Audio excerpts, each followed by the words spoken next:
আমি এখন আমাদের ডংসিং ইউনিভার্সিটির বরফে হাঁটছি। খুবই চমৎকার লাগছে, যদিও অনেক ঠান্ডা, মাইনাস তো মাইনাস। এখানে এখন সার্ভাইভ করাটাই অনেক কঠিন। এই যে আমার এখন, এই যে এখানে বরফ পড়ে আছে, কেমন সুন্দর লাগতেছে, অসাধারণ, পুরো সাদা। এখানে যদি কোনো একটু কালো কোনো কিছু হেঁটে যায়, যেমন সাপ বা কোনো কিছু, দূর থেকে দেখা যাবে। এই যে দেখুন বরফগুলো খুবই চমৎকার লাগছে। এই যে গাছগুলো উপরে স্নো পড়েছে সাদা সাদা, খুবই ভালো লাগছে।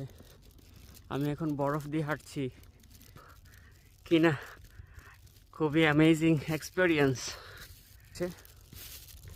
Thank you for this video. বরফের রাজ্য থেকে আল্লাহ হাফেজ।